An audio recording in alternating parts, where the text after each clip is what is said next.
আসসালামু আলাইকুম। বর্তমানে আমরা যে স্থানটা আছি নাটোরে এবং আমরা একটা কৃষি জমিতে আছি। এই কৃষি জমিতে দেখা যাচ্ছে যে রসুনের ক্ষেত। আমাদের অঞ্চলগুলোতে স্বাভাবিকভাবেই সেভাবে রসুন চাষ হয় না। এখানে যে রসুনগুলো হচ্ছে দেখা যাচ্ছে যে যত দূরেই দেখা যাচ্ছে সবগুলোতেই রসুনের চাষ হয়।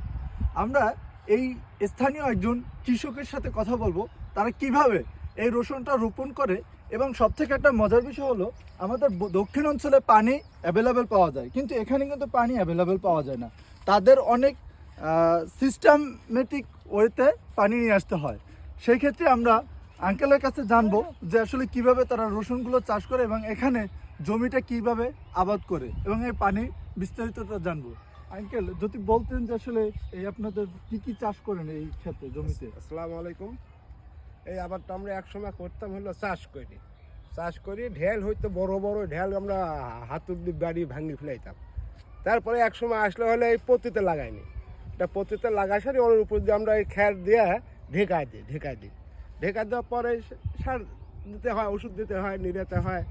আর স্যাঁচ পাম্প দেখতেছেন, এই স্যাঁচ পাম্পের থেকে আমরা পানি গোটা বিল দিয়ে দিই। এই পদ্ধতিতে আমরা এই আবারটা করি। এই সেচ পাম্পটা যেটাকে বলতেছেন, এটা কি গভর্নমেন্ট থেকে দেওয়া নাকি আপনাদের নিজেদের? গভর্নমেন্টের মারফতেই দেওয়া, এটা গভর্নমেন্ট থেকেই দেওয়া। এই যে সেচ পাম্প যদি না থাকতে এর থেকে আপনারা বিকল্প কিভাবে হাল চাষ করতেন? একসময় এটা যখন না থাকতো আমরা একসময় করেছি, মানে শ্যালো নলকূপ গাড়ি প্রতি জমিতে তাহলে 2 বিঘা 3 বিঘা 5 বিঘা জমি একটা করে শ্যালো গাড়ি ওইখান থেকে শ্যালো দিয়ে আবাদ করছি আমরা। তাহলে এখন যে আপনারা যে এই যে সিস্টেম ভাবে যে পানিটা নিয়ে আসেন, যে এটাকে কি বললেন যেন? এটা ডিপ কলের মাধ্যমে যে আপনারা যখন যেভাবে চাষাবাদ করেন, এখানে আপনাদের কিভাবে এটা খরচ দিতে হয়? এটা খরচ দিতে হয় কিভাবে সিজন ভাবে। ধরেন এখন এই যে আমরা রসুন আবাদ করছি, রসুনের সিজনে যত পানি লাগে ও দিয়ে দিবি, আর বিঘাকে 500 করে টাকা লাগবে পার ভেরিতে 500 করে টাকা লাগবে।